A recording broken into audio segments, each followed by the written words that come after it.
start to kind of cross the threshold. Anyone feel that a little bit?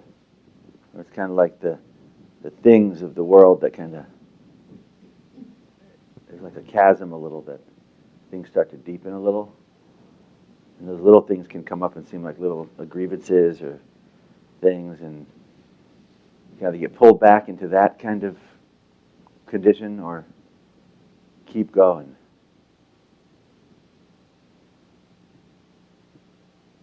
So important morning. I want to. We had a strong start, then we had a little bit of stuff, activity, and now really flex out this Stillpoint space. I came in, I dropped in, I quickly scanned around, and then I just settled in.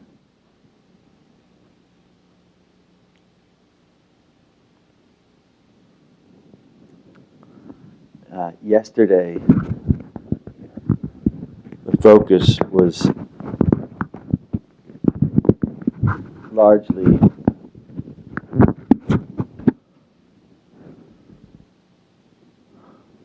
on this space, on cultivating the space. And today I want to shift the focus a little bit. The analogy that kind of came to me as I was walking over here was kind of a candle, making a candle. And you want to make the candle, and there's really three key parts to making a candle and having experience of a candle. The first is getting the wax, heating the wax, getting the wax, heating it up, the substance, which is in very many ways what we did yesterday. Yesterday we cultivated Stillpoint space. If there's too many distractions, you don't get a chance to actually get the wax and warm it up and make it conducive to the flame. So we cultivated the wax, the space, the Stillpoint space yesterday. Today is the day of the wick, of the central wick, that when you get the wick, you dip the wick into the wax. And that wick, as it fulfills its purpose, is the thing that's going to eventually, as we move into tomorrow, open up the flame.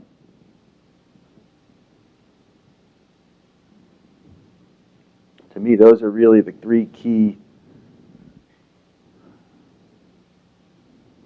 facets of the experience of cultivating this condition. And each one is a layer, so the more you cultivate your quantum field, you start to collect this reservoir, this essence, this equity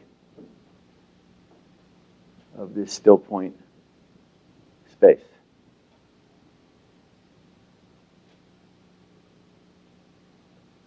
How do people feel having really focused on that yesterday? Does it feel that that's now something that's more natural, easier? See, in my life, when I look at what I do, I look at my going out on my day, my interacting with people. To me, my opportunity, I run this business and do all these things, and those things are kind of secondary. Primary to me is I go around and I'm looking, well, see, how can I build up my quantum field Stillpoint space every day?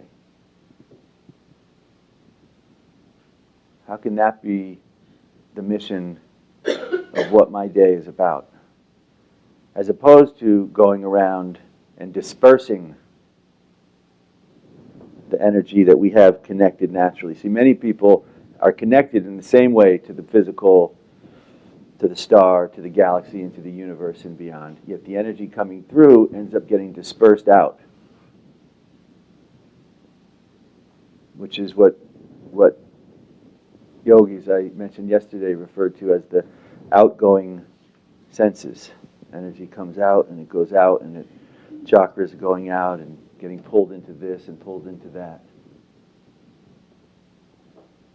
As soon as we define, it's like going and having a big open field and then saying, well, gee, I'm going to define my garden here. I'm going to put some rocks around it, maybe a little fence to keep little animals out. And I'm going to till the soil. I'm going to start to do, until we define this space and set the reference that this is our portal. This is our sacred vehicle.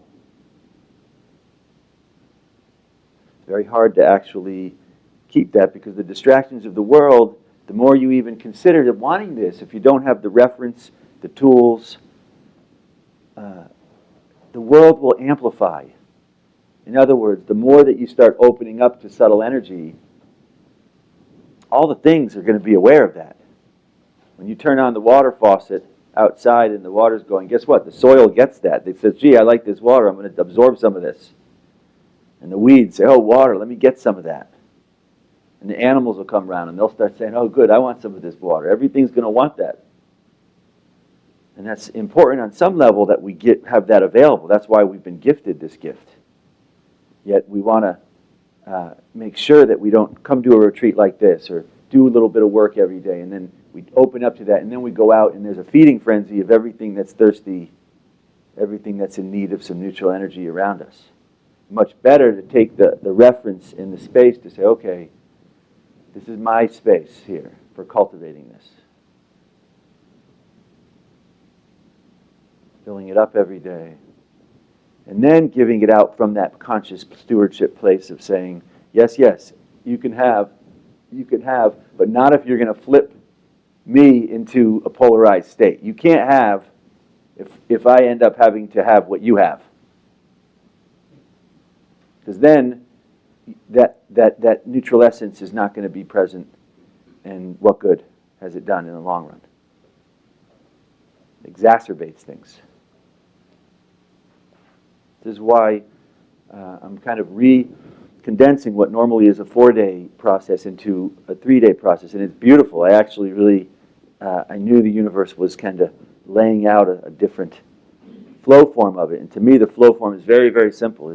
We have to cultivate this space. This is the wax. This is our reservoir, and this reservoir induces this wick, this flow, and this flow comes up tomorrow. Later today, tomorrow, we'll start to get into ambrosia and lotus and opening. People feel a sense from yesterday of comfort in defining this and dropping into this. I saw a little bit, or considered a little bit of the video this morning from using the laser. And that approach to using the laser, and we're going to touch on the Wi-Fi today, is entirely centered around cultivating Stillpoint space. So the injuries, the challenges, the emotions, all of those to me are ripe opportunities because they're kernels of wax. So when we look at the challenges, when we look at the adversities, to me, they're all our greatest blessings because if we can take them and convert them into the substance of which is what they're woven of. In other words, every one of the challenges you're dealing with, if you can collapse those and translate those, you are building up a huge reservoir of equity of this Stillpoint space, this Stillpoint essence.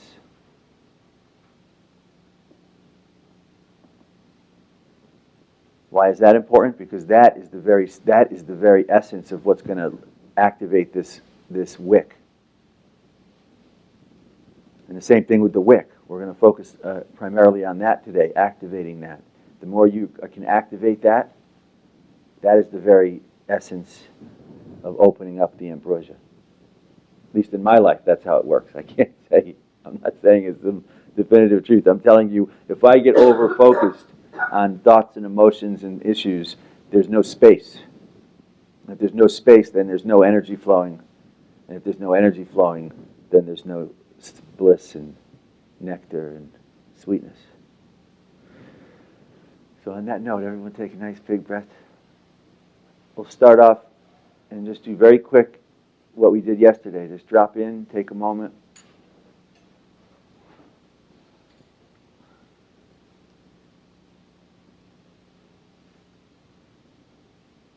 And really notice right there how it's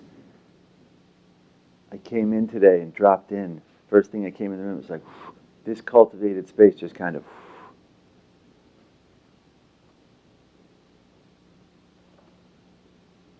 It was holding me. I wasn't holding it. And right now also, it's just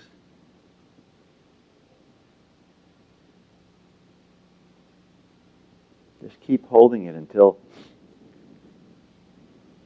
to me, it, get my finger on it very gently, and as I'm holding it, this Stillpoint space, quantum field is kind of pumping up. It's just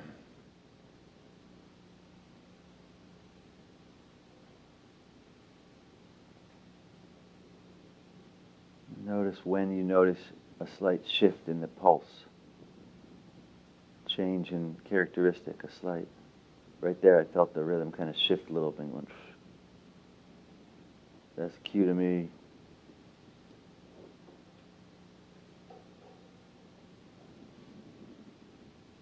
Start unwinding a little bit.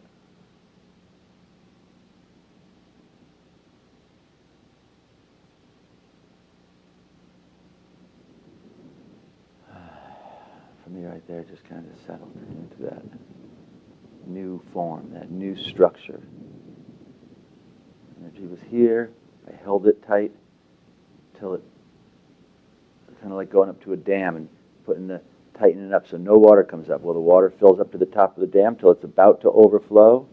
And then you say, oh, okay, great. Now you release it and it expands and goes out to the larger structure, which to me is what I call the quantum field. I got a couple of questions yesterday about the quantum field. Is it the larger field? Is it the same thing as the field? To me, the quantum field is simply the envelope that surrounds the body. That's how I use the phrase quantum field. I also call Stillpoint space. Now, simply go around. Tend to your Stillpoint space. Just go around. This is your garden. Just go around. Make sure that the little rock fence, the laser saber, just envision it going out.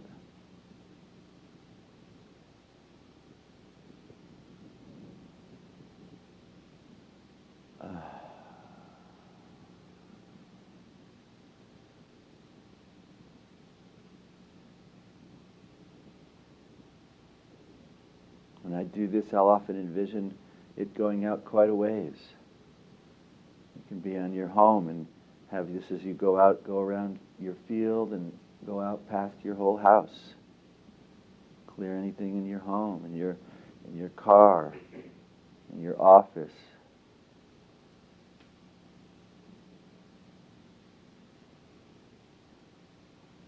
I don't clear other people with this when I do it. I just clear any connection to my field. And I always, when I do this, my view is that this very laser is simply a beam of neutrality. This is really important. This is a beam of neutrality.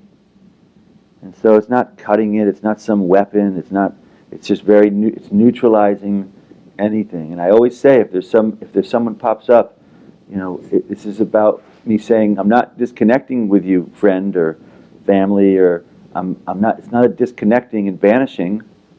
It's a cord cutting of any cords of polarity, of emotion, of thinking, of energy, different dimension energy. And my reference is, I'm still here with you, only from place of neutrality. If they're not in neutrality, then they have to reorganize. It's their work, it's their responsibility, not ours.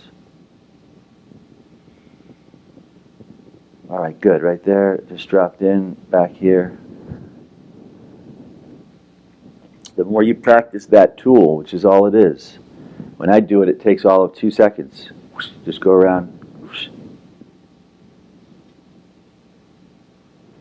It's as natural for me as the computer. It visits a website, it does that little thing where it looks around. Oh yeah, nothing, so everything's fine. Great, good. Now take one more peek around your Stillpoint space. Anything come up for you since our last meeting here? Any issue from the outside world? Any concern? Any challenge here at the resort? Anything that just naturally arose in your experience, which is what happens when we get close to neutrality. I call it popcorn. The kernels of things start popping up. If anything's come up or something that's been, if nothing's come up, great. Is there anything been coming up in the last few months in your life a lot? A certain emotion, a certain nagging about something. Well, just pull it up here. Whatever it is, don't do anything with it yet. Pull it up first. Most people are so used to avoiding uncomfortable things. What I want you to do right now is a little bit different. I want you to pull it up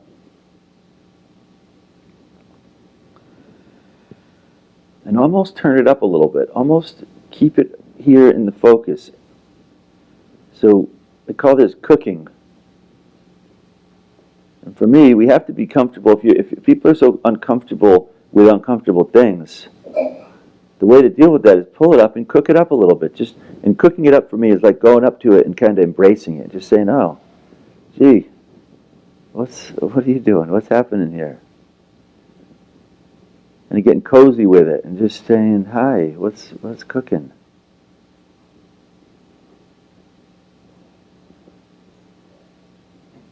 And then right as it starts to be really nice and there, just simply say welcome, thank you, aloha, thank you for showing up. Just welcome it. Really what we're welcoming is the essence inside of it. We're being real and truthful with it. We're saying, we welcome you. See, if we resist it, whether it's good or bad, if we resist it, we're basically resisting the very essence that weaves it.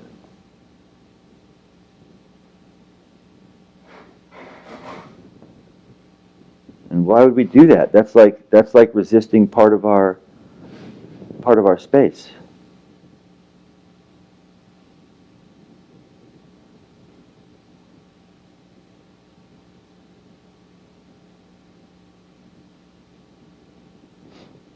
As soon as I welcomed it, it shifted, it dissolved. First it went into this, it started going like this.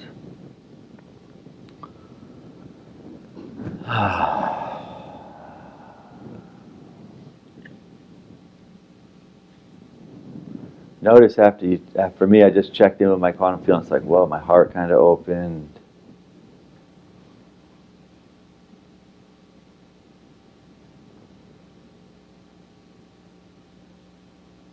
Good work. Good work. This is less about whatever the thing is that might come up, and more about you learning the pathway for deleting things. This is about deleting things. This is like your computer.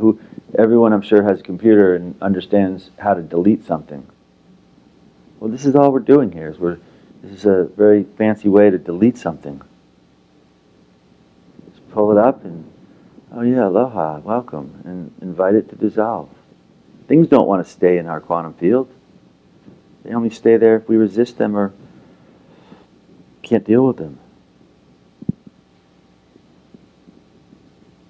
And by the way, I want to diffuse the notion that big, strong things are just so easy to dissolve. You just pull them up and just, this process, for me, there are tough things that happen in life.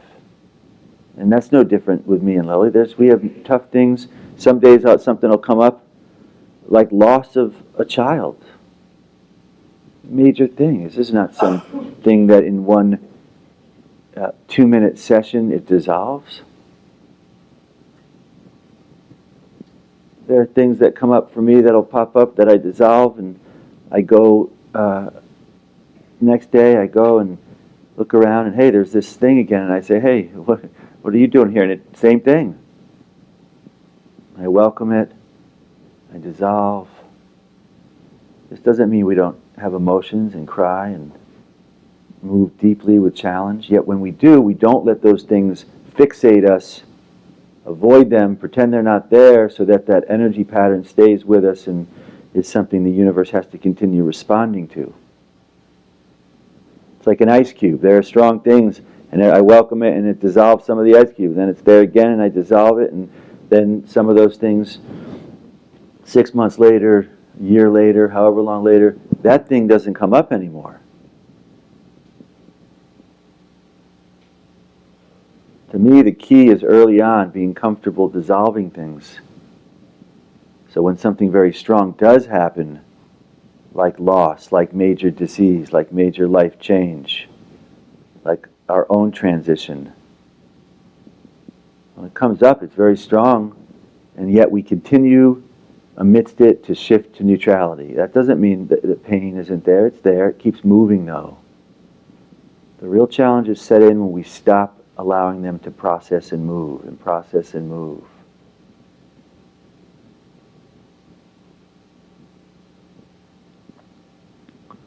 One more. Look around, one more. Is there anything else, whether here today or in your life lately? If there's something, just pull it up. Get comfortable. We should be more comfortable pulling something up than we are avoiding it and acting like it's not there. In my life, it's uncomfortable for me to have something in my field that I'm not dealing with. That is where the pain sets in for me. And that's why all day long I'm looking around for things. If there's something that's not allowing the field to flow, to me it's excruciating. I have to find it. So look once more and just take a survey.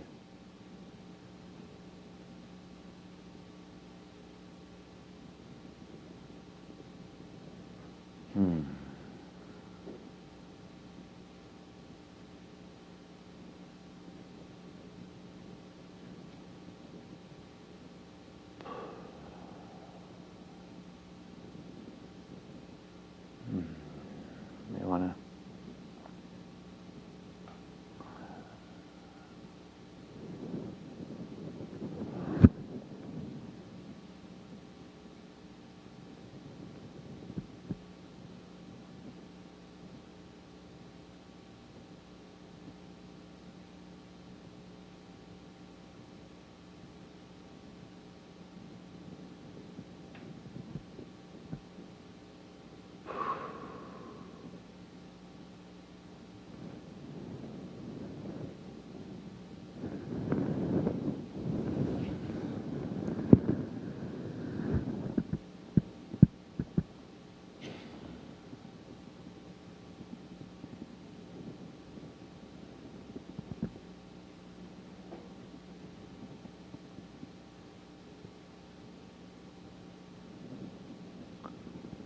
notice when, for me, it went like that for a while, and then right there, just hit the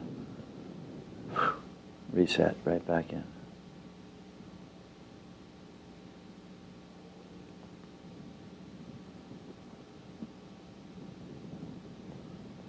All right, good.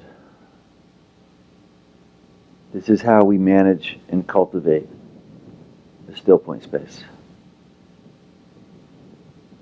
Should be something we do at least once a day. For me, if I can do 2, 3, 4 occasions a day, then this field stays open and vibrant.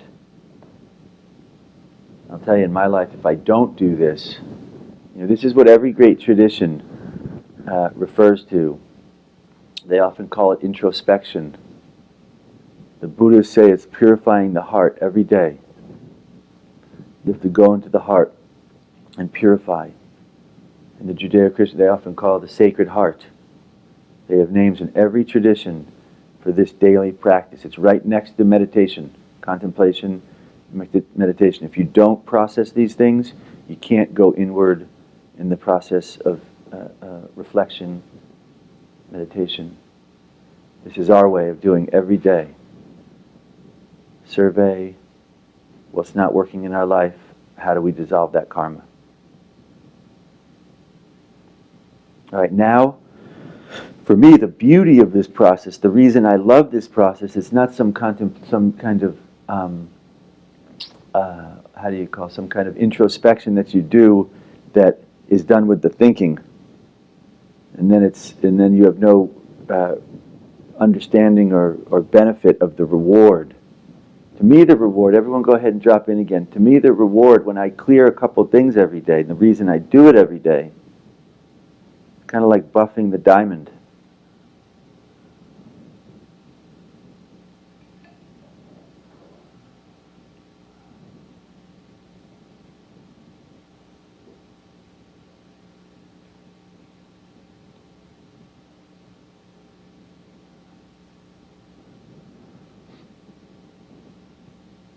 You buff a couple things and then it starts to sparkle. So check in right now. Check in with the root, with the base of the spine. This is, now before we do that,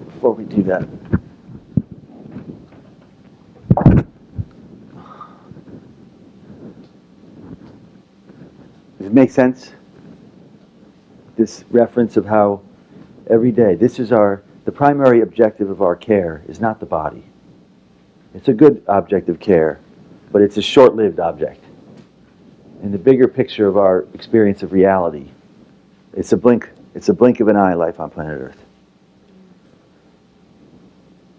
So if we overly focus on the care of this, then we waste the precious opportunity to cultivate the larger voyage. It's so important from my perspective, because we can go through life and before you reference, boom, another 3 years have gone by. Then some major situation happens in life. And we don't have the equity, we don't have the resources and the tools, and then that situation, and then the transition happens to a lot of people here. Then the transition out of here is like, it's spin out of control, then departure.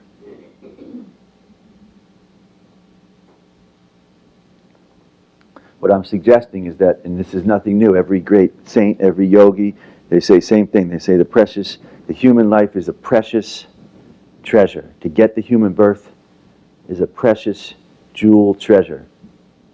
Of all the things we could have come in this universe of hundreds of billions of galaxies, hundreds of billions of stars in each galaxy, how many kinds of forms could we have come in and arrived into?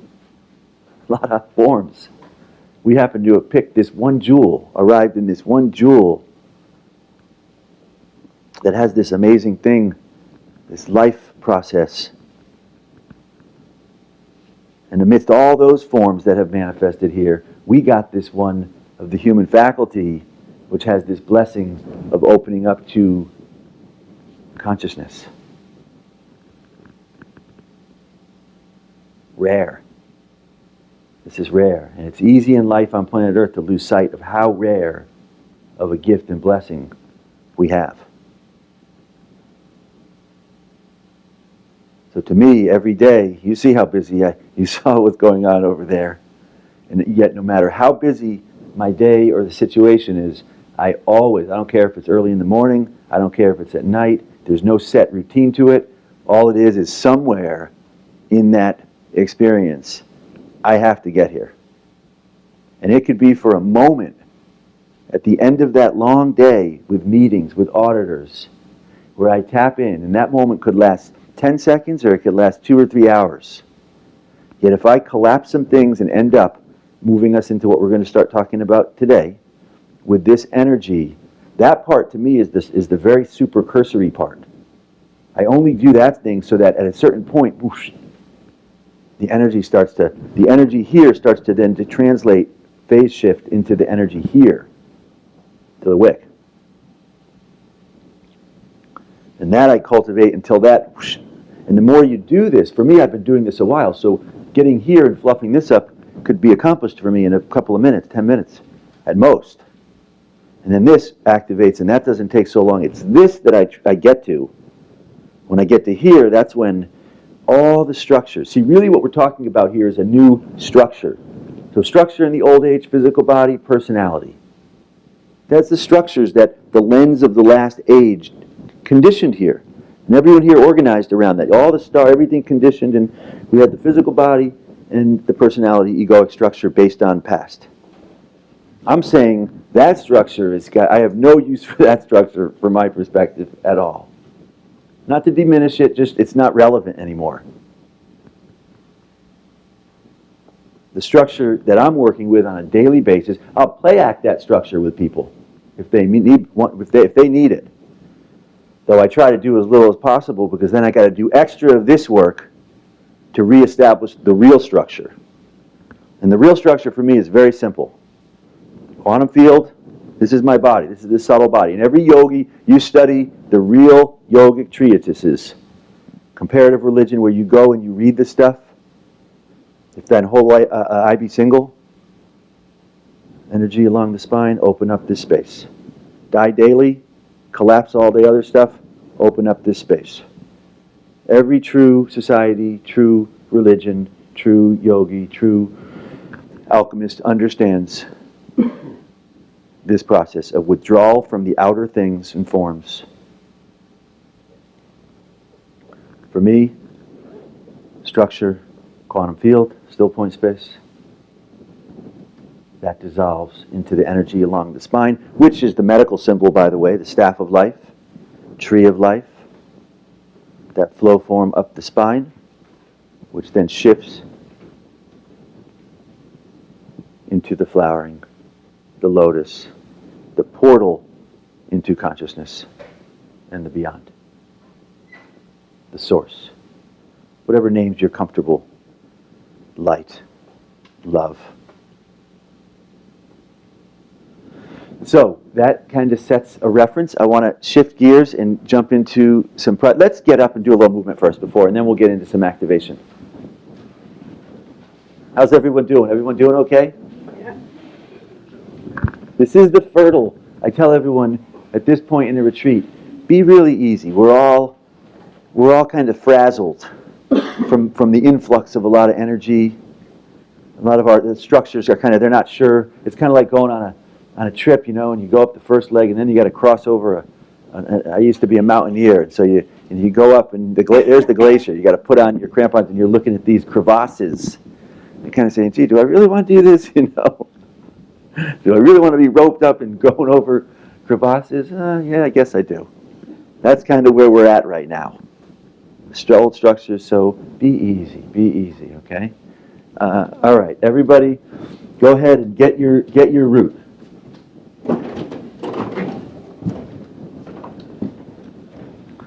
As you stand, just take a breath, drop in. Often before I go, I'll go a little bit side to side. Just kind of feel the real estate on your foot.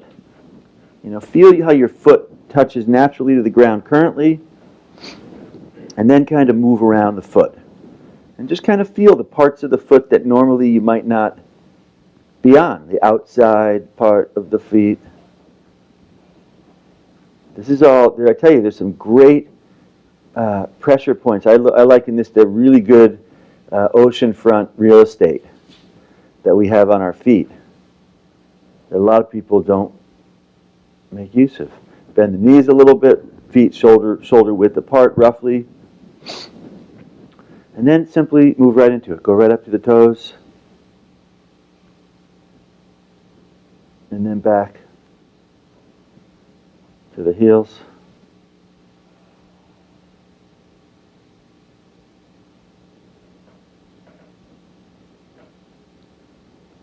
And up to the toes again. Go real slow. This is like, if you do it slow enough, drop in still point again. If you do it slow enough, you'll feel the rhythm of the cosmos actually the thing that's moving it. All the way forward. Now as you're going back this go around, slow down as you go right over the arch central area. For me, as soon as I went over there, it's like drain, just kind of water in a drain. The suction just kind of suctioned me in. And feel what that feels like, that suction. I'll tell you, I learned some of this from a little Taoist in the East. I trained a little bit differently. Over there, they spend years. He showed me some short things for rooting. A lot of Tai Chi people will spend 20, 30, 40 years figuring out how to root. I learned this from a little little Taoist who showed me. He said, "You want to do this? Here, I show you." In a week, 2 weeks, he showed me how to root energy. Next one, pelvic area. Don't move legs and upper, just move pelvic area forward. There's a hinge, and then move it back. Tell you, anyone dealing with back pain, psoas pain, sciatica, you loosen this up, all those areas will soften. And forward. And extend it a little bit. Right there, I'm kind of extending. I'm going a little high up into here. I'm extending. I can feel it burn a little bit down here. Right there, I went up to an area. I pushed against a little bit. This was an area, a little bit of tenderness. This is just like what we did a little while ago. The tender areas, to me, this is like I was like going up to it and saying, I don't want to go too much so it hurts. I want to go up to it so it's a little bit uncomfortable, and then from that place I'm saying to it, great, let's soften and do a nice warm hug, embrace. And as soon as I welcome it in, it kind of shifts.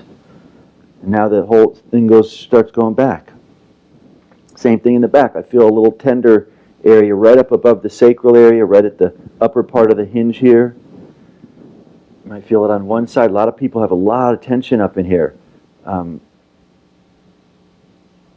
That feels good. Anyone else that feel good? So right up that area that's a little tender, just go into that and say, oh, wonderful, aloha, welcome. And as soon as I do that, it shifted a little more and kind of accentuated. And then released, and now it goes all the way forward again. Tell you, digestive issues, pregnant folks, this is such a huge area. Good health in the body is based on this pelvic area being relaxed and at ease. Right there, I pushed against it. It was on one side a little bit, then the other, pushed against it, and just welcomed, and it shifted. And then right there, it just kind of dropped into the center place. As I didn't decide I was going to stop in the middle. I started going I would have kept going. I would have gone to the other way again. Yet as I went over that middle neutral area, whoosh, it just locked in. Just locked in. Now I got the feet nice and locked in, set in, pelvic area. Before we go up to the upper thoracic, let's go to the diaphragm. I didn't do the diaphragm yesterday.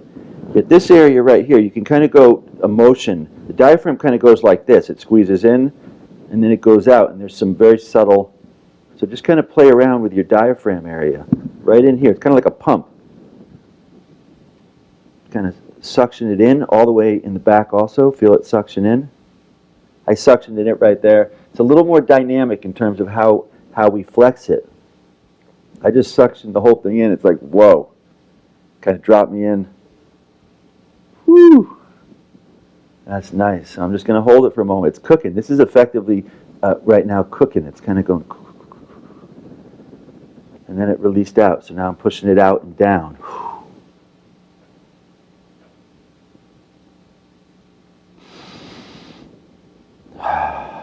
Now in again.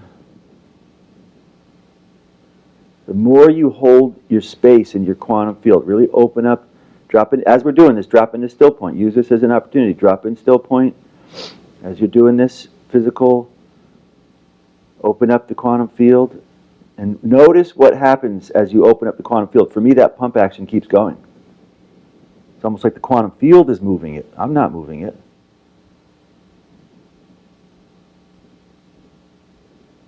Pump it. Now it's going back in. And then it just dropped in. It just dropped into the central place.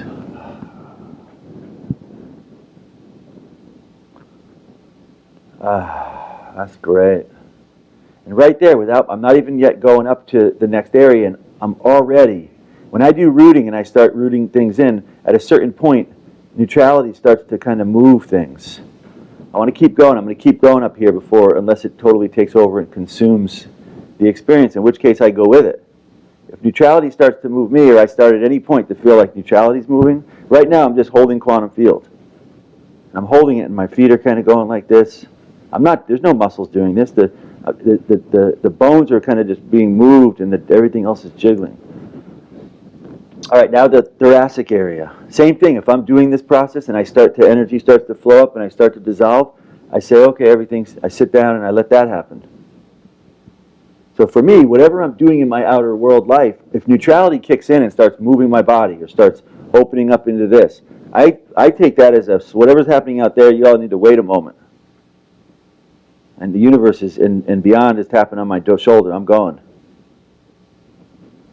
All right, now the thoracic. Keep checking in with the other ones. Every so often do a quick scan through feet. Good. Good. Now up to the thoracic.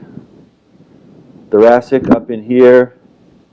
Tell you, this is a big plexus. This is a huge area, this plexus. And the shoulders, to me, weigh into it. The shoulders, all this I look at as one. And so just explore it. Close the eyes a little bit. Don't try to mimic me or let the movement feel natural from your own. And take a moment. Just kind of drop in for a moment and feel your body. Doesn't that feel kind of nice? Not a strain on muscles when you're in neutrality. All right, good. Now just feel this area kind of open up. And then come in and go like this. When you hit one side, you might feel a little cooking, like right there, just kind of going.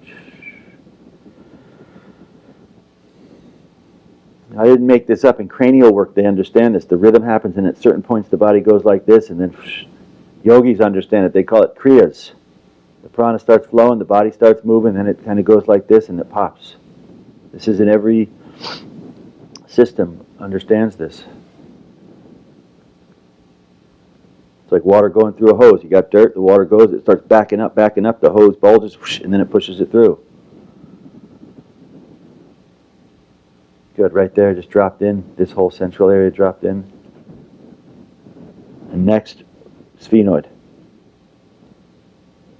Like a visor, just get a little bit of tilt side to side. Loosen up the jaw a little. And then just kind of this forward motion where the top of the head going down. Accentuate it. Right there I accentuated a little bit and I feel a whole kind of slight cooking in the whole back sphenoid, occipital ridge area.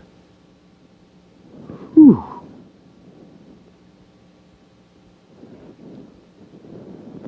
And now back.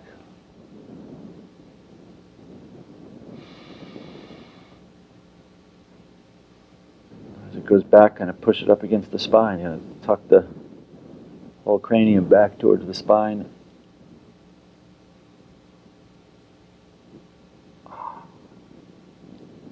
And back down forward again. Just like a motorcycle helmet. The visor. If you feel a little tender, a little discomfort, that's okay. Just go up to it, welcome it. Good, welcome, aloha. Go right up so it's not too uncomfortable. Go up to it and then pull it back and say, gee, I don't want you to be uncomfortable. Just like,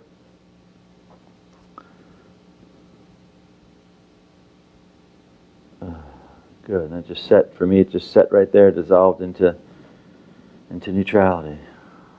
All right, good. That's rooting. That's a full-on rooting. Now let's shift a little bit and kick into ormasize. Just start with a very subtle motion like this as I'm doing it. I know it's neutrality moving because I'm shifting, I'm dissolving into stillpoint. I'm going, that feels good. Just start. If you don't feel that move right away, just move the legs and keep relaxing as you do it. Keep relaxing. You could place the tongue at the roof of the mouth.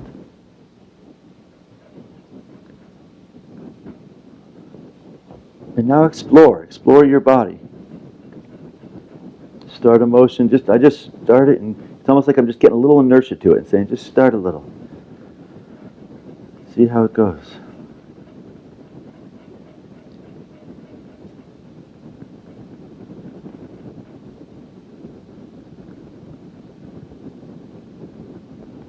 Occasionally move your arms. It's about leverage. This is about leveraging, moving to a new place and then just jiggling all the muscles, the nerves, the myofascia, the meridians.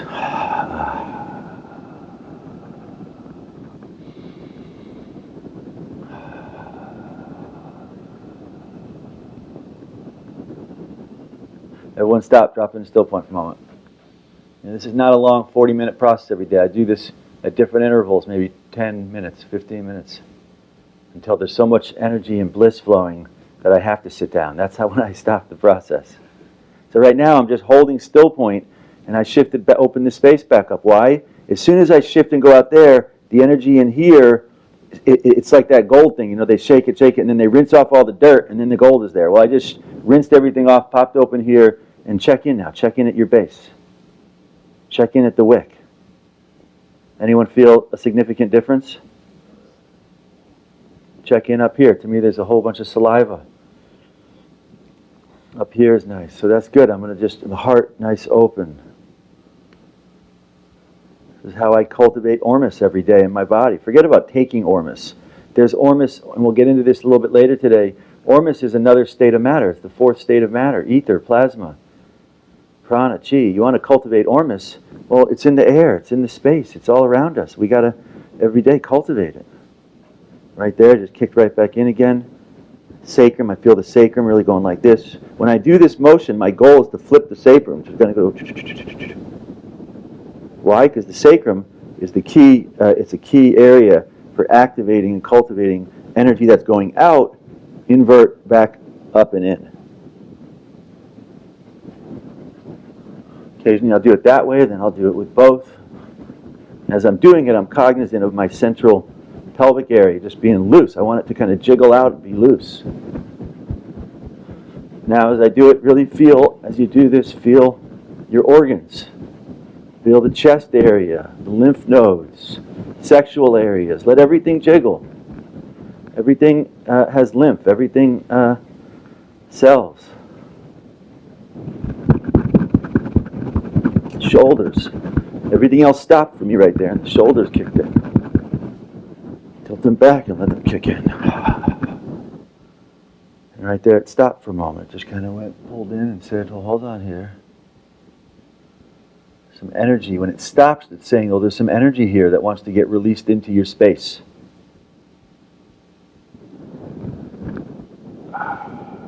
Feel a nice open pull up in here. Now, occasionally I'll just open up here and just open up into the lotus pose.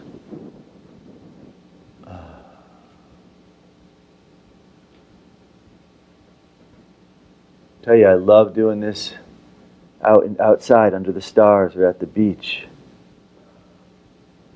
I do this and it's like, great, I'm now an Ormus generator of the universe. I open up my field to say, Ormus, high spinning energy of the universe, come and fill this space. My teeth, let them be cosmic crystals. My lymph, let it be substance. My white matter in the brain, sexual fluids, the cerebral spinal fluids, the lymph. These are all high spinning substances, DNA, that are designed as cosmic receptors. The hair, silica, crystals. All right, now just take a moment. Everyone, again, check into your rooting in your feet. In fact, I checked into my rooting. Anyone feel totally like their feet are rooted in? And feel that pulse. Feel that kind of pulse. That pulse for me is like...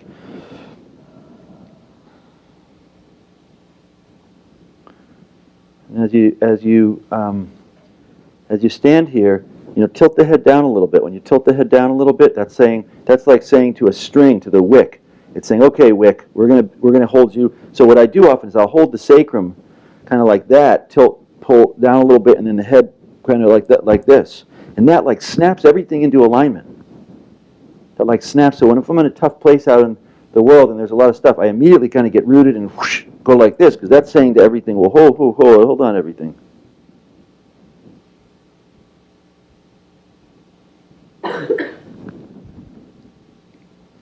See if you notice that pulse. That pulse is kind of moving the whole, it's kind of going.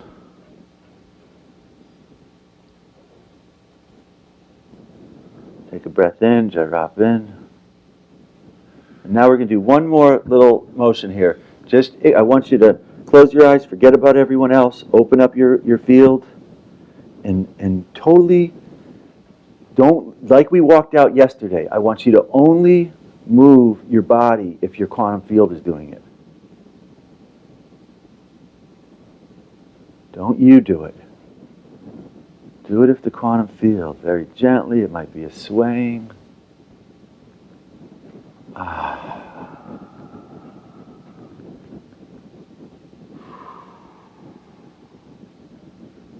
Right here, that's beautiful, isn't that nice? Right here, this is the essence of Ormasize, right here.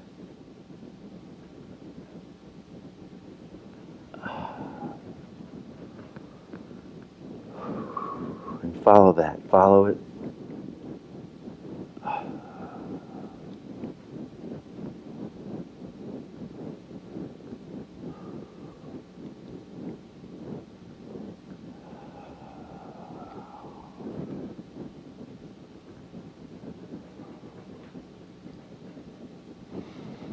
See where it moves you.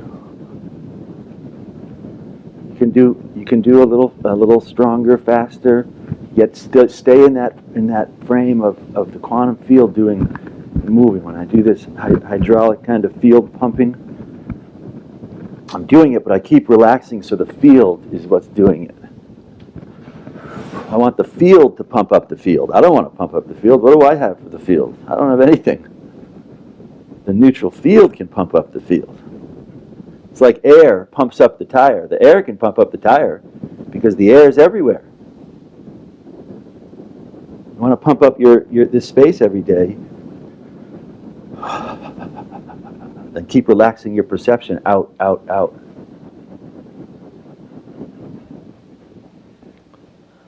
All right, good. Everyone,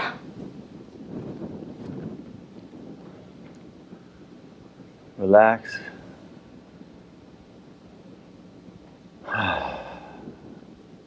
Very gently. Go ahead and sit down.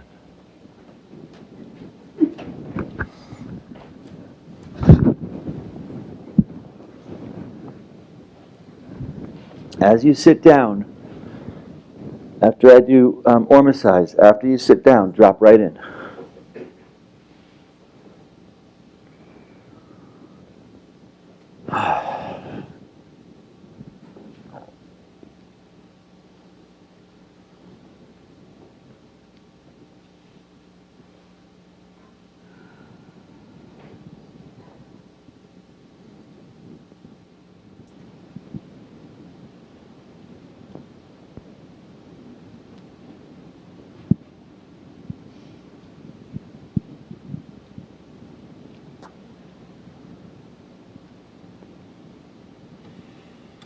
How's that feel?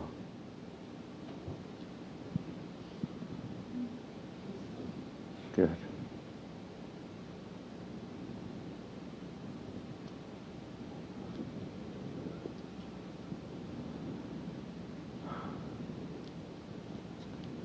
Take a quick look. Open up the field. Use your process. Clear the outside of the field. Then check in. Now check in with the root, with the base.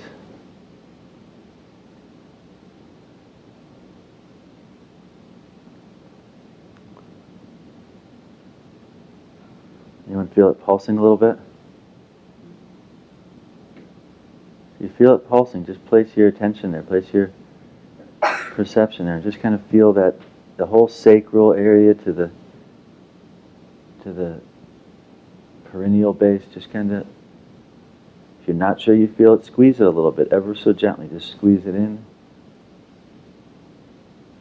and then out.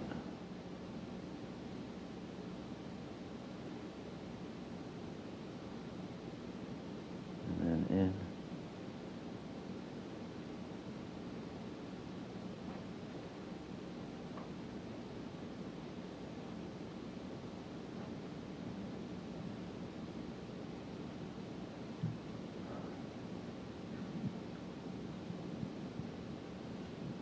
From there, drop it in, space in between.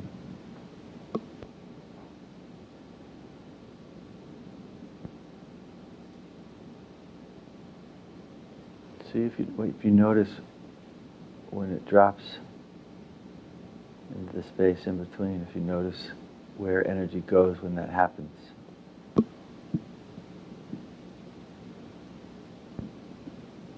Base perineum, what's often called the PC muscle.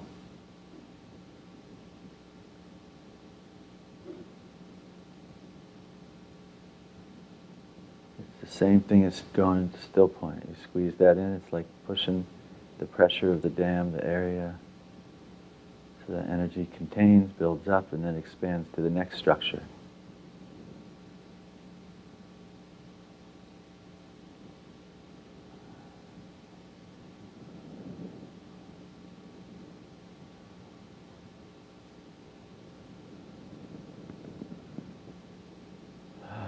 To me, the energy then shifted and went up to the sacral area.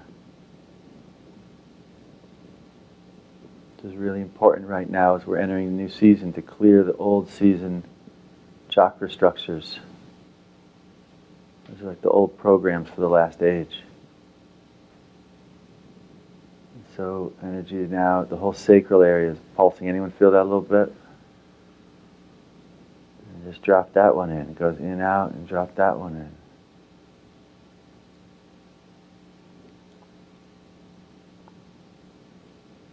From there, energy goes up into the third center.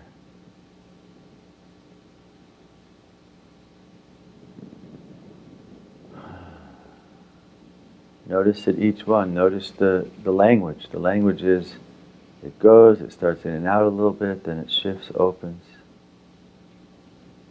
builds up a little bit, opens and shifts and goes to the next, into the heart.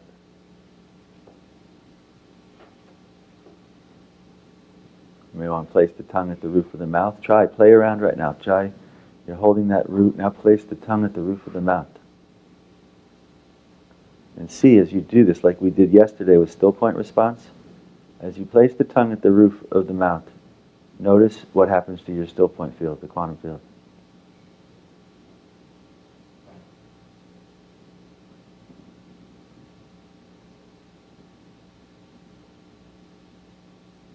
For me, the heart just kind of opened.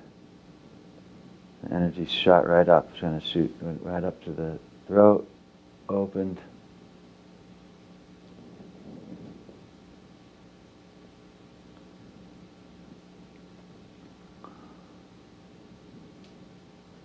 Up into the sixth chakra, perception, open.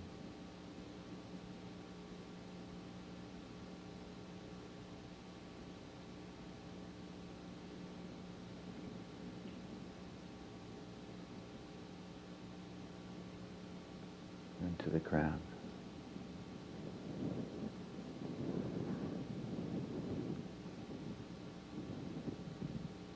And lotus.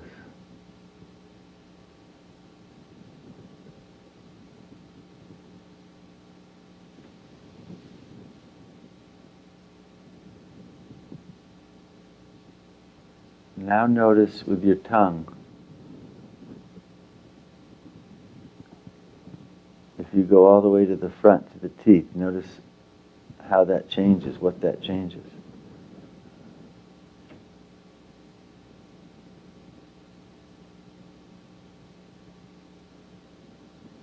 Notice how it changes in the energy flow along the spine.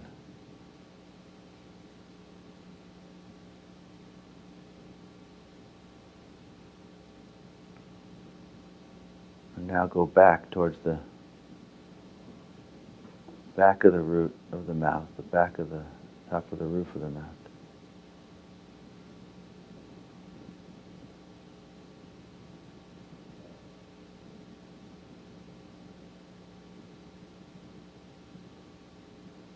And notice if you see a different center, a different area in the body, along the spine.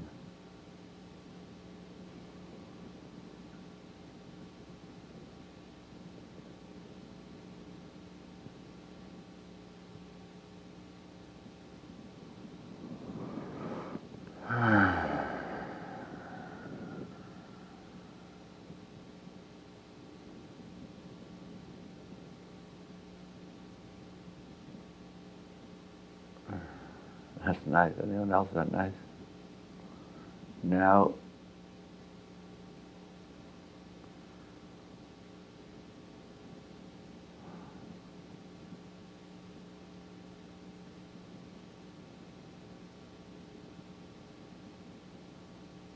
this is our way of tuning into the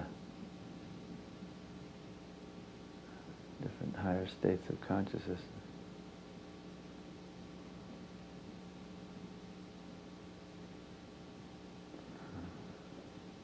Now come back a little bit and go right in the middle between the front part of the teeth and the back part. Right in the middle there's kind of a soft area. And just rest there for a moment and see what that one opens. Notice when you do this, when you move, or when you take a sigh, when the body shifts and goes into that.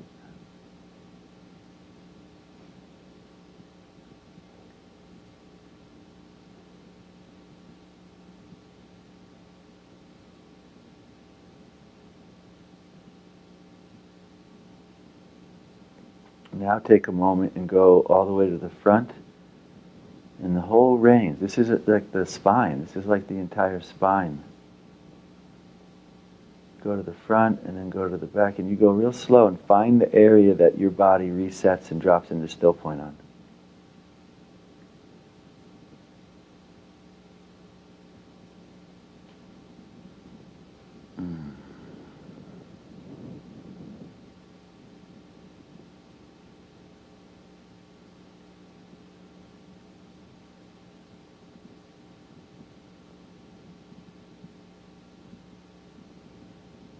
When you find that place, just rest there for a little bit. Relax there, dissolve there, welcome there.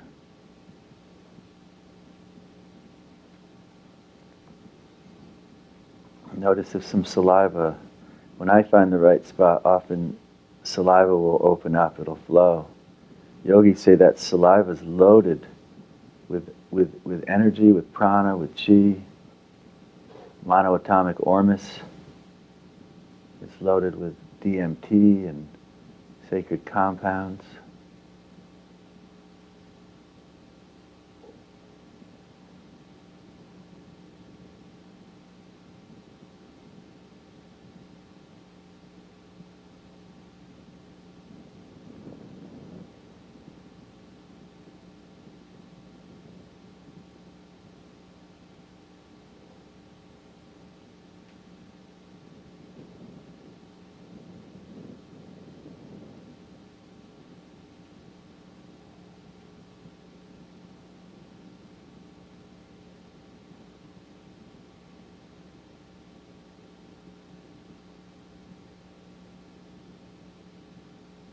From this place, just kind of check around, check your field. Go freeform, look around, do a process or two, dissolve. When I do it's at this point when I do this kind of a process that for me I usually dissolve out for a little bit. I allow whatever consciousness I'm opening up to, allow consciousness to fill in this space of the structure of the quantum field.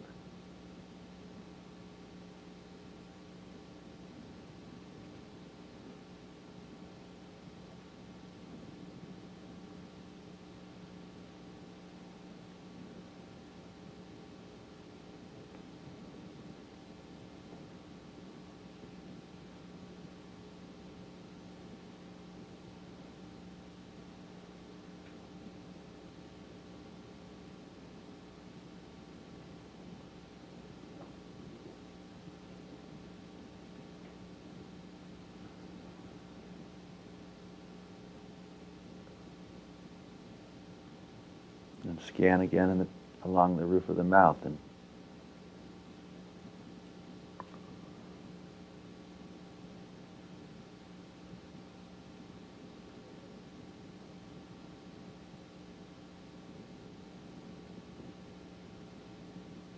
squeeze the root at the base of the spine.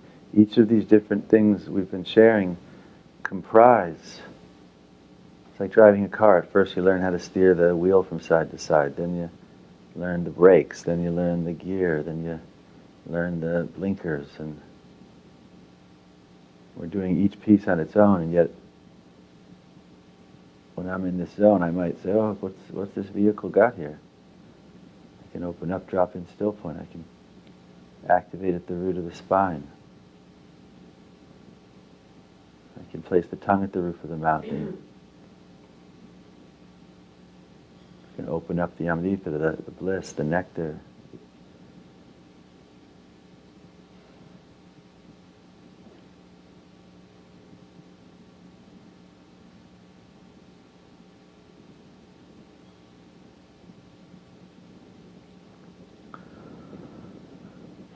Good. For me, when I do this, it's like there's a flowering that's happening with the subtle, not only a physical substance. This ambrosia process, to me, that I'm touching on here, is about the glands coming into a new state of harmony, where when they come together in the pineal pituitary and the hypothalamus and thalamus, they begin to, yogis call it the crystal cave, and the elixir that happens when these glands come together, and they only come together when this neutral essence is flowing. So the wick is what enables the flame flowering. And that essence is part compounds being released. In India they call it Kachariya Mudra. It's a release of certain compounds in the back. And those compounds are part quasi-physical, ormus. And they open up.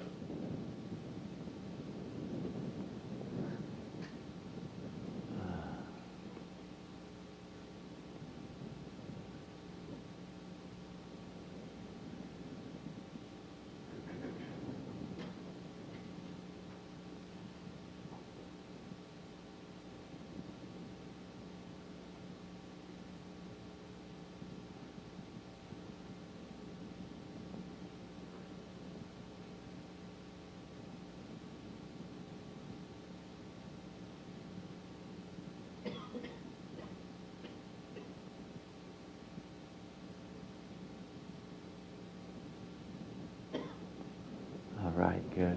Everyone drop in the still point. Open up the still point space, and after a process, for me, that doesn't matter if it's a basic process around an injury or a process around using the portal for opening up to manifestation, which we're going to touch on later, a navigation, whether it's an alchemy, whatever I do through this portal, when I'm done, I drop in and just reset and strengthen, fluff it out, strengthen this. When I interact with outside things, I want this to be strong, and I want this to be my interface. My goal isn't to interface with people from a state of total bliss. Not that that's not nice, though. Most people outside of retreats like this have no reference capacity to interact with it.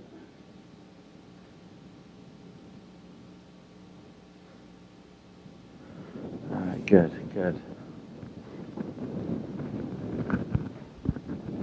How is everyone doing?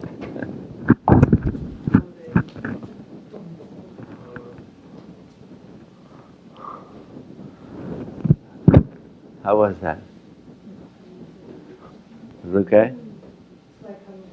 Yeah, it is. That's exactly right. Every day, for me, I go in the world, I do whatever I have to do here.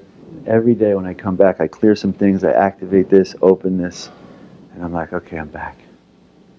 Even if I get back for a moment. And I tell you, the more you do it, the more you open up the pathway. There are moments you could be in the midst of a really challenging outer thing. And the energy opens and it opens and brings you in, and it's like, oh. It could be you're totally present interacting with someone and it kicks and it happens. And that outer thing loses its relevance. Not importance, it's relevance in the bigger picture. To me, this is the nature and purpose of the human condition. This body is totally designed for this experience, which is why every tradition has this shaman, some religion, something talking about reconnecting. They all do it the same way. They go back into the wilderness, they go to the mountain, they go under the tree, they go in the cave. We have the unique and auspicious blessing because of the changing tides of the moment here on planet Earth. It doesn't matter where we go right now. It doesn't matter if you go up into the mountain. It doesn't matter if you go into the cave. If you're on planet Earth, the changing terrain of the dimensions and planes, you are ripe for the happening. Because the inner and the outer are collapsing. And that collapsing is intensifying everyone who wants to stay focused on the outer, and it's opening and ripening anyone who wants to dissolve the outer and make shifts and strides towards our true center. On that note, let's get a microphone. Who wants to share about their experience with any of those or that process? Right? Anyone who? It was fun doing the exploration with my mouth because I really connected going towards the back of really feeling my pituitary, and Yes. There was like a color that was coming in. Yes. And my pineal gland started to get that dark purple, blue color. Yes. But what's very interesting to me was the exploration in around my teeth in my mouth, like behind my teeth. The difference is when I was in the pituitary is like everything was upward. Yes. And the pineal gland, it felt much more like back, neck. Yes. Where the behind my teeth is like all of a sudden I settled down. Yes. And then, but what's curious to me is working with all my teeth. Yes. And I was in a car accident, so energetically I was aware when I hit one tooth, it's like my hip on the right side started to sort of like settle down. Yes. And as I was in this space, it really did feel what you just said is like the pituitary and the pineal gland and probably my adrenal glands. All of a sudden, there was this light that shot down through my body, but very gently and opening and expanding. Yes. And I just felt like when I said coming home, because I felt, all light moving through my whole being. Yes. So I thank you for creating the space that allowed this to open up and to come home. Yes. I know it well, and I love being there more and more. Yes, thank you. Oh, so beautiful. Thank you. That's so beautiful and perfect and true. Thank you. That's who we are. We are the flow of energy through all the different states into this physical body, and our people have been capped off from that in the last age to this bubble around this planet, which is give people the notion that they're only the physical body, and this little program running that says, oh, you're only what you've been since you got here, and all these impressions, which is so unfulfilling, when in reality we're light flowing down and opening our glands and flowering us into consciousness and amazing states of bliss and wonder. So that's just beautiful and perfect. Thank you. So that also is exactly how many people experience the tongue at different places. In the back, opens up the glands. And in fact, many traditions have a process in meditation where you place the tongue all the way in the back, and it starts to open up this flow of amrita and nectar in this process. From my perspective, that's something we should be. This is, if you see some of the pictures of the Mayan had these pictures where they're in these, they look like they're in little organic spaceships, traveling through this connect as they go through the galaxy. To me, every day when we go here, we clear things, we open up this field, and then we have to use the technology here to open us through, not literally, we don't need to bring our physical body somewhere else from my perspective. We need to shift our structure perception through these different places to arrive back where we come from. And the more we do that, we keep that reference. All structures, to me, are essential to have flexible, to be their structure and to dissolve back into the non-structure. Any structure that can't do that, we have to get to work it because that immediately cuts off that flow form, progression, essence of who we are. Anyone else want to share? Yes.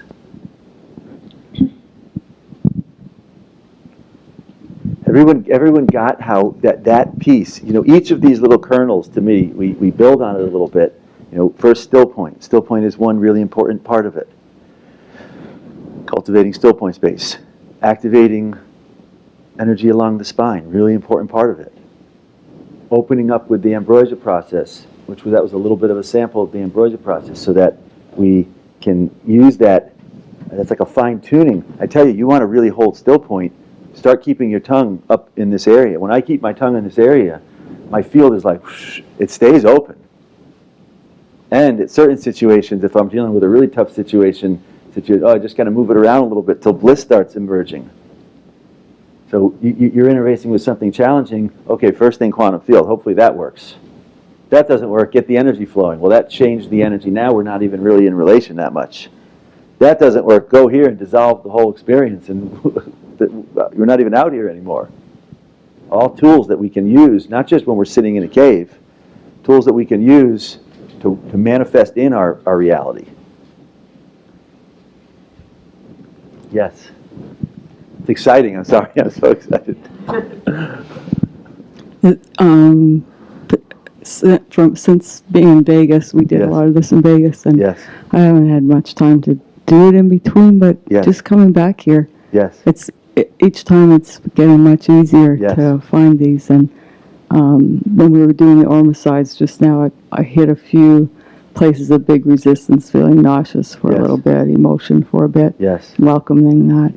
And then when we did the tongue, moving from the tongue at the root, at the top of the mouth to in front of the front teeth, and then going back to the roof of the mouth. I hope I can feel my whole body just come into alignment. And then it was really interesting to experiment with different places, tongue, everything.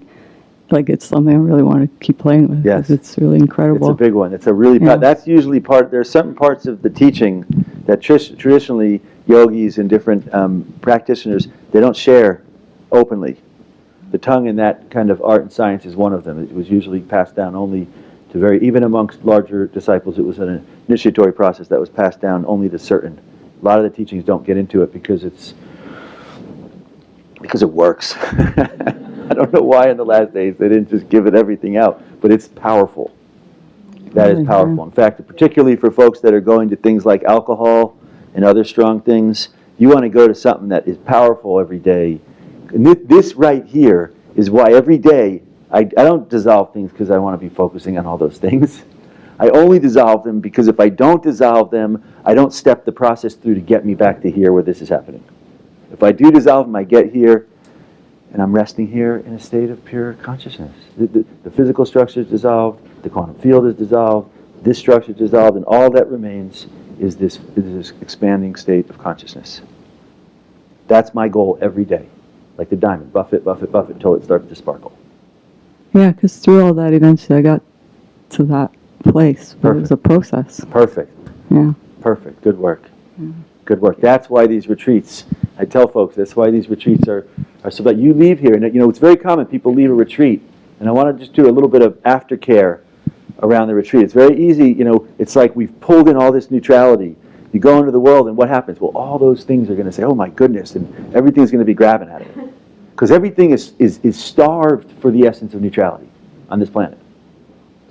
So it's really important, and we're going to focus on this later today and tomorrow, to really consider when we discuss manifestation, how are we going to re-entry back in?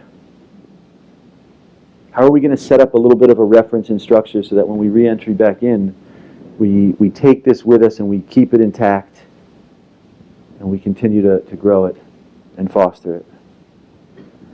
So we're gonna work on that. Good. Thank you. Yes.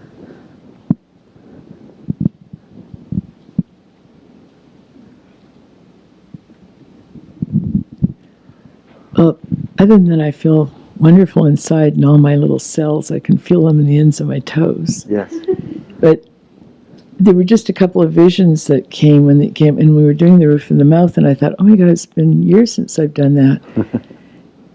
And it was too much strain to go too far back, but I found a perfect little spot. And at that point, I laugh when you talk about the mind. I go, what do I see in my head? And there's this little Mayan guy with big lips. Those poochy, the Botox lips. And he was just sitting there, and I thought, that's what he's doing. In his head, I'm looking at one that does that. And then the other thing that happened years ago, it was an Eckmaster from the Echo and Car. I was sitting in the front row at a place, and I was just invited to go, and I didn't know him. And he was like a Mr. Smith, and he just told shaggy dog stories. And he began to, and the whole room began to disappear, and it was white, and all I saw was streams of light coming like a fountain and coming out the top of his head, but he didn't have a body anymore, but I could see like an energy form of it. And I looked around the room, and I couldn't see anyone else. Everything had turned white. And that just was a vision that came back. I don't know that I was experiencing it, but it came in my head for a good reason, because that was like 20 years ago or more that I had that experience with around someone like that. So it just, gave me inspiration. Good, very good. Thank you. That's so, one of the things that many people on planet Earth have had right now, and our people that have been coming here, is experiences, whether it's with a teacher, whether it's with some strong life moment where someone transitions, some shift qualitatively, whether it's taking something in the 60s or the 70s or the 80s or whenever, where something opened. So many have accessed these different states. To me, the key to this process is daily stewardship of that.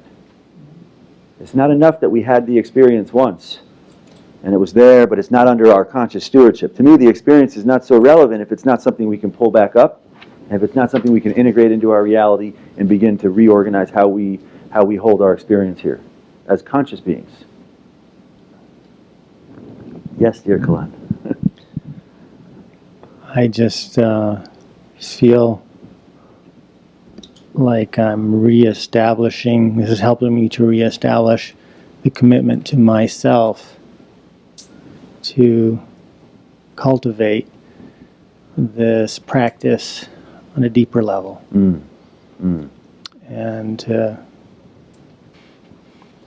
every cell of my body is craving it. And I know that it's within my grasp. And I forget.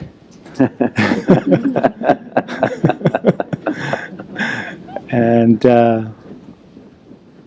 I just so appreciate your gentle and generous calling to remember and awaken. So thank you for encouraging us and me and this space, and also guiding us so beautifully into the higher levels of this possibility. Beautiful. Thank you, brother. Thank you.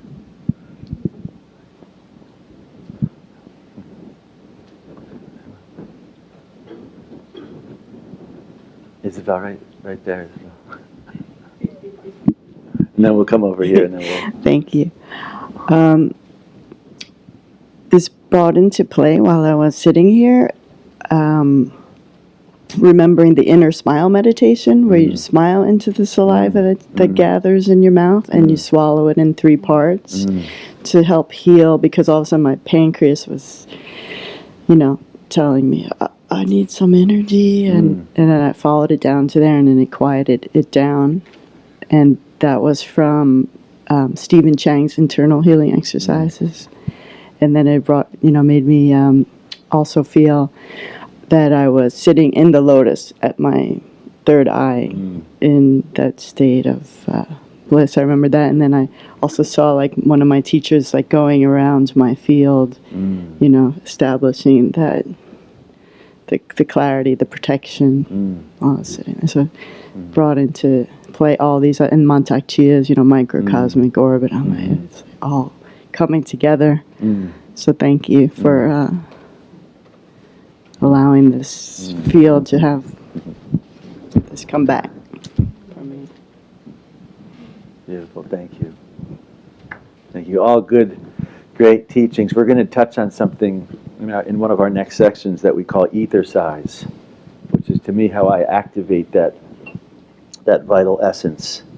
It's kind of the next piece to the Orma size.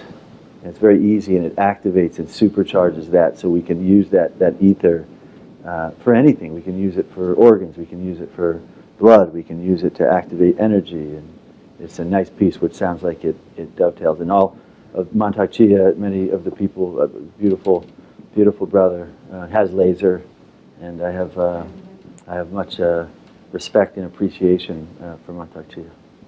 Thank you. Yeah.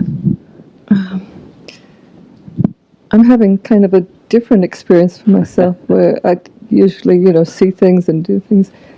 For me, I'm just having no thought, no nothing. It's just pure being. Thank you. Beautiful. Thank you.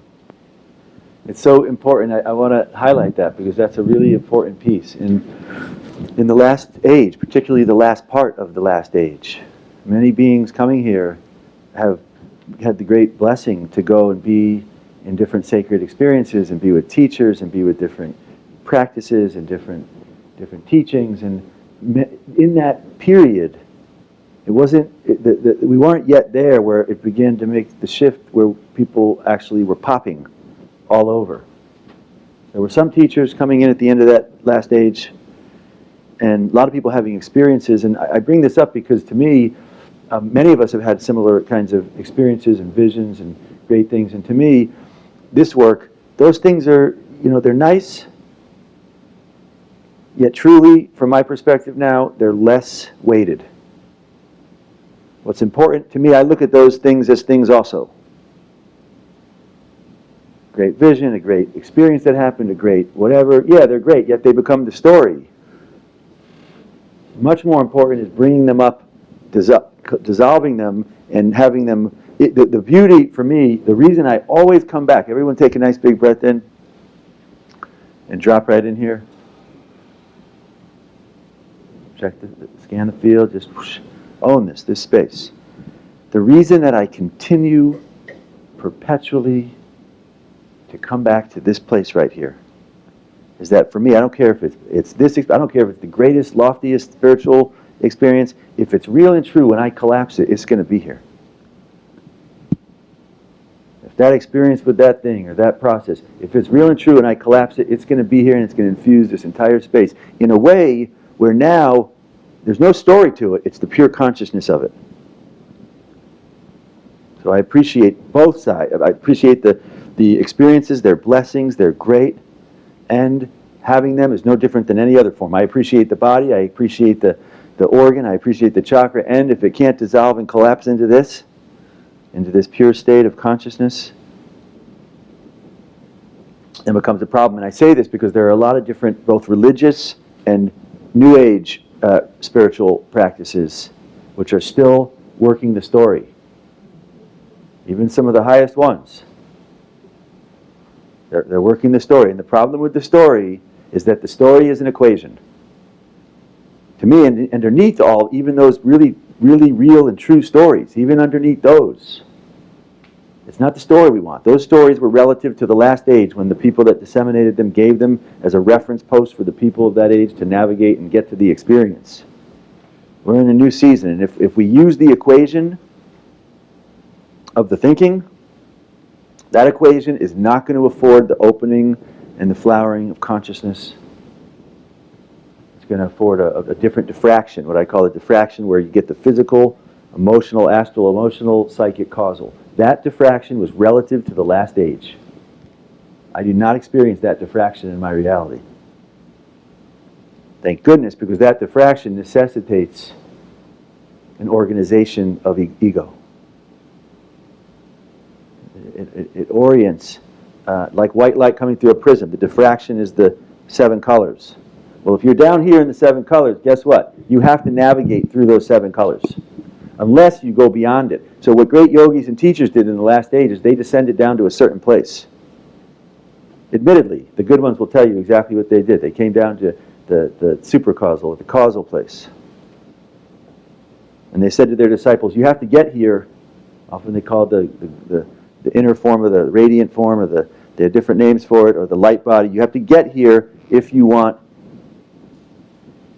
Well, from my perspective, this new age, new season, don't have that diffraction.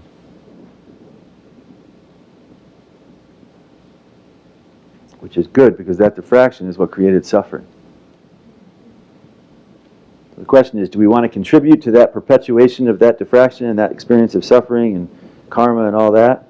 And then you have to leave the body to go home and get salvation. You got to leave the body to go home. That's great. And you get to do that, most people, without any real experience. Is there any? Do we really have is there a really?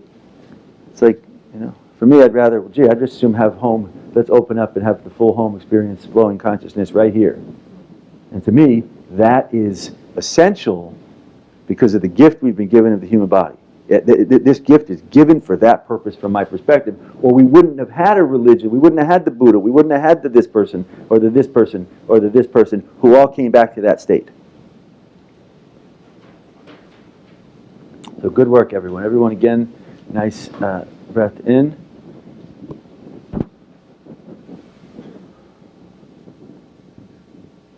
And collapse. Even all that stuff that we were just talking about. Welcome it, dissolve it. I don't know what all that was. The problem with all that stuff is, even though it's referentially helpful, it can challenge people's beliefs, their structures, their this, and I don't want any of that, so just collapse. I'm not attached to any of that.